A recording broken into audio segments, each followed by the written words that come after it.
अपने शरीर के अंदर छिपी ऊर्जा को पहचानिए। हमारे मानव शरीर में एक विद्युत प्राण की तरह हर समय बनती रहती है। मनुष्य में काम करने वाला ये विद्युत प्रभाव भौतिक बिजली के समतुल्य नहीं है। बादलों में कड़कने वाली बिजली और धूप से अनुभव होने वाली गर्मी के समकक्ष उसे नहीं माना जा सकता। ये बिजली घरों में उत्पन्न की जाने वाली शक्ति के समान भी नहीं है। भौतिक बिजली में धक्का मारने, आगे बढ़ाने एवं फैलाने की क्षमता है। उसकी गणना अश्व शक्ति के रूप में की जाती है, किंतु मानवीय विद्युत की क्रिया पद्धति इससे भिन्न है। उसमें व्यक्तित्व के बहुमुखी विकास की अनेकानेक संभावनाएं जुड़ी हुई ही हैं। इतना ही नहीं, वो अन्य प्राणियों को, पदार्थों को प्रभावित करती हैं और वातावरण पर अपना असाधारण प्रभाव छोड़ती हैं। अध्यात्म विवेचना में उसका वर्णन प्राण के रूप में किया जाता है। इसी को जीवन शक्ति एवं मानवीय विद्युत कहा जाता है। प्रोजेक्शन ऑफ एस्ट्रल बॉडी ग्रंथ में मानवीय काया की अद्भुत संरचना और विचित्र कार्य पद्धति पर विस्तृत प्रकाश डालते हुए कहा गया है कि इतना अद्भुत होते हुए भी ये यंत्र अपना काम कर सकने में इस क्षमता के आधार पर ही समर्थ होता है जिसे मानवीय विद्युत कहा जाना चाहिए। इसकी मात्रा एवं स्थिति यदि दुर्लभ होगी तो इसका प्रभाव शरीर संरचना सब प्रकार उपयुक्त होते हुए भी निराशाजनक ही देखा जा सकेगा। लेखक का कथन है कि सौर मंडलीय परिवार की तथा अनन्याय ग्रह नक्षत्रों की ज्ञात और अज्ञात किरणें धरती पर आती हैं। उनका प्रभाव पदार्थों पर तो पड़ता ही है, मानवीय काया भी उस अनुदान में से अपना भाग ग्रहण करती है। सामान्यतः पदार्थों की तरह जीवधारियों को भी उस अभिवर्षण का लाभ अनायास ही मिलता रहता है, किंतु यदि संकल्प शक्ति की प्रखरता हो तो व्यक्तिगत चुंबकत्व प्रचंड होता चला जाएगा और उस आकर्षण से वो अंतर्ग्रही सामर्थ्य प्रचुर परिमाण में उपलब्ध होती चली जाएगी। Gamma, beta, x ray, laser, ultraviolet, alpha violet आदि कितनी ही स्तर की शक्ति किरणें भूमंडल के भीतर और बाहर काम करती हैं। उन सब का समुचित समावेश मनुष्य के सूक्ष्म शरीर में हुआ है। स्थूल शरीर जड़ पदार्थों की बंधन रज्जुओं से जकड़ा होने के कारण ससीम है, पर सूक्ष्म शरीर में समृद्ध शक्तियों का कोई अंत नहीं। उसका निर्माण ऐसी इकाइयों से हुआ है जिनकी हलचल ही इस वातावरण में विविध क्रियाकलाप उत्पन्न करती हैं। इस दृष्टि से मनुष्य बाहर से एक जीवधारी मात्र दिखते हुए भी वस्तुतः असीम सामर्थ्यों का पुंज है। कठिनाई एक ही है, वे सामान्यतः प्रस्तुत स्थिति में पड़ी रहती हैं, जिन्हें अधिक मात्रा में आकर्षित करने और व्यवहारिक भूमिका का निर्वाह कर सकने योग्य बनाने में व्यक्तिगत रूप से प्रबल प्रयत्न करने पड़ते हैं। ब्रह्मांड व्यापी महाशक्तियों में ग्रहों का गुरुत्वाकर्षण क्षमता सर्वविदित है। आकाश में अवस्थित सभी ग्रह नक्षत्र इसी के आधार पर टिके हुए हैं और गतिशील हैं। ये गुरुत्वाकर्षण आखिर है क्या? इसका सूक्ष्म अन्वेषण करने पर यह निष्कर्ष निकलता है कि यह मूलतः इलेक्ट्रोमैग्नेटिक विद्युत चुंबकीय सत्ता है जो ग्रह नक्षत्रों को भ्रमणशीलता और आकर्षण शक्ति के उभय पक्षीय प्रयोजन पूरे करती है। प्रकाश, ताप, ध्वनि, विद्युत इसी के स्वरूप हैं। अणुओं की हलचलों से लेकर रासायनिक परिवर्तनों का सरंजाम वही जुटाती है। पिता के ब्रह्मांड व्यापी महासागर पर इसी विद्युत चुंबकीय का आधिपत्य छुपा हुआ है।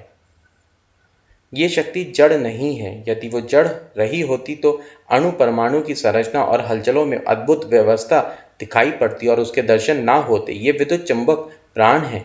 मनुष्य में वो तेजो बले के रूप में काया के इर्द गिर्द फैला हुआ देखा जा सकता है। शरीर में ऊर्जा के रूप में उसका अस्तित्व है। जीवाणुओं की, अवयवों की विभिन्न हलचलों इसी के सहारे संरचित होते हैं। मस्तिष्क की मशीन अपने आप में अद्भुत है, पर वो स्वसंचालित नहीं है। यदि उसकी अपनी सामर्थ्य रही होती तो फिर मृत शरीर का मस्तिष्क भी अपना काम करते रह सकता होता।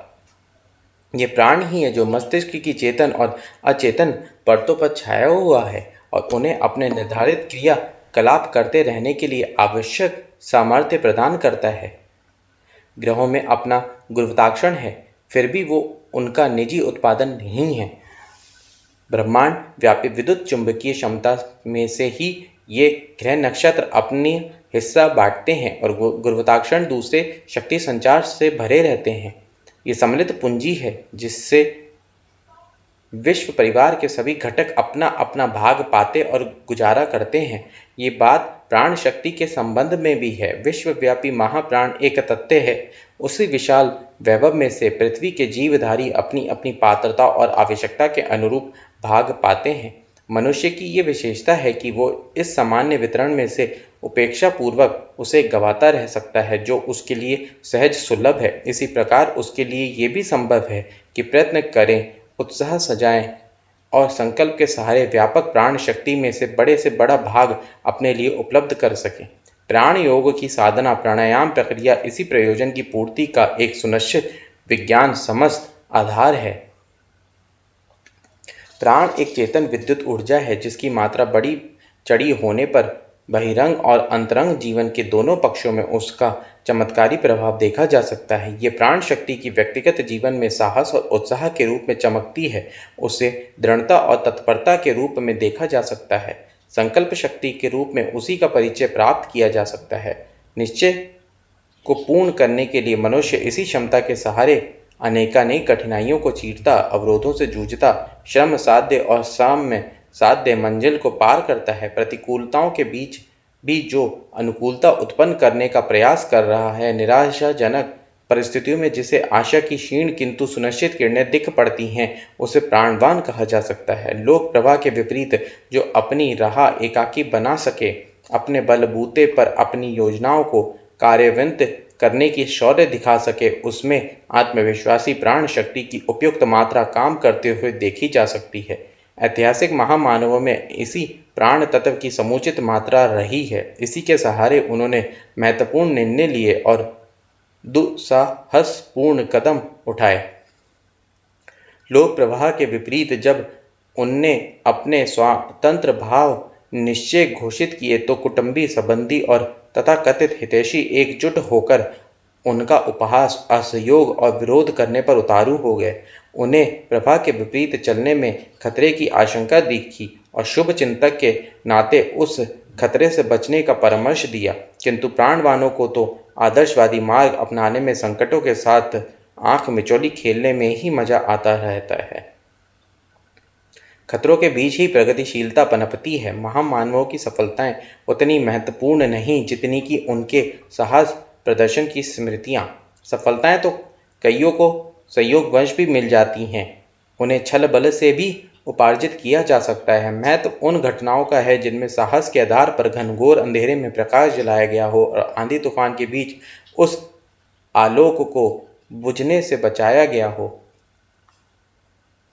लिंकोलन के राजा रिचार्ड ने तत्कालीन विशपगों को आदेश भेजा कि वे अपनी सेवाएं नारमंडी युद्ध के लिए भेजें। बिशप ने इस आज्ञा को मानने से इनकार कर दिया। स्पष्ट था कि ऐसी अवज्ञा क्रोधी रिचर्ड सहन न करेगा और विश्व का पदच्युत करने से लेकर मौत का तक का कोई दंड देगा। किंतु बिशप इससे तनिक भी विचलित नहीं हुए, वरन वे सीधे दंदनाते हुए राजमहल में चले गए। राजा उस समय भोजन कर रहे थे। बिशप को देखते ही वो आग बबूला हो गया और उनकी ओर से मुंह फेर लिया। बिशप ने कड़क होकर कहा, उठो बिशप का अभिवादन करो। राजा चुप रहा। इस पर होगो ने राजा का कंधा पकड़कर बुरी तरह झकझोर डाला और आज्ञा पालन का आदेश दिया। रिचर्ड सत्र रह गए। वे उठे और अभिवादन किया। भोजन के बाद परामर्श का क्रम चला और जैसे बिशप चाहते थे वैसा ही समाधान बन गया। रिचर्ड ने अपने एक संस्मरण में स्वयं लिखा है, विषय में कुछ विलक्षण शक्ति है, उनसे आंख मिलाते ही मनुष्य स्वमेव पराभूत हो जाता। सफलताएं पाने वाला क्या आत्मिक प्रगति करने वाले सभी के व्यक्तित्व का तात्विक विश्लेषण करने पर उनकी विचलनता के पीछे प्राण प्रतिभा ही झांकती पाई गई है। नेपोलियन, सिकंदर, सरीखे पराक्रम और लिंकन, वाशिंगटन जैसे प्रगतिशील अपने संकल्पों को पूरा करने में प्राणपण से जुटे रहने के कारण ही कुछ कहने लायक प्रगति कर सके थे। आत्मिक क्षेत्र की समस्त सिद्धियों का स्रोत यही सतत साहस और प्रबल पुरुषार्थ है, जिससे वैज्ञानिक शब्द में प्राण शक्ति का चमत्कार कह सकते हैं। आत्मसंयम नदी के प्रवाह को रोकने की तरह है, उसमें इंद्रियों के उद्गण घोड़ों की लगाम कसकर पकड़नी होती है। मन एक दुर्दांत दैत्य है, उसे वशवर्ती बना लेना सर्कस के हिंसक पशुओं से विलक्षण खेल कराने वाले प्रशिक्षक द्वारा है, जबकि हर जगह सुविधाओं की पुकार है। जब तप तितिक्षा की स्वेच्छा संकल्प कितना कठिन और कितना जटिल समझा जा सकता है। संग्रह और उपभोग के लिए सर्वत्र बिक्री आकुलता के बीच जो त्याग और बलिदान की बात सोचते ही नहीं, उसे कर दिखाने के लिए कटिबद्ध हो जाते हैं, उन्हें प्राणवान ही कहा जा सकता है। उन्हें जो उपहार मिलते हैं उन्हें उस साहसिकता का ही पुरस्कार कह सकते हैं जिसकी व्याख्या प्राण शक्ति के नाम से की जा सकती है।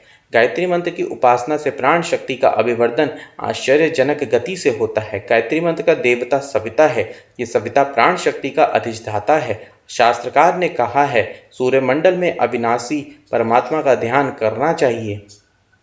ध्यान से सूर्य के प्राण या शक्ति का आगमन होता है। स्मरणीय दिखाई देने वाला सूर्य तो सविता देवता का स्थूल प्रतीक है। सविता देवता स्वरूप तो उस स्थूल प्रतीक से अनंत गुणा शक्तिशाली, समर्थ और प्राण स्रोत है। अर्थात सूर्यदेव जिन किरणों से तपते हैं उन्हीं किरणों की वृष्टि करते हैं। सूर्य और मन एक तत्व होने से ध्यान के फलस्वरूप मन में सूर्य की तेजस्विता का विकास होता है। मन ही सविता है, प्राण ही धी है। इंद्रियों की स्थूल व पराशक्ति का विकास भी इसी शक्ति से होता है, क्योंकि वे भी इसी से संबंध हैं। मन और समस्त इंद्रियां प्राण की ही उपज हैं। ये प्राण और विद्युत सविता के दिए हुए हैं। इस प्रकार सविता देवता प्रसुफित ये चैतन्य तत्व गायत्री ही मनुष्य के विकास में समर्थ हैं।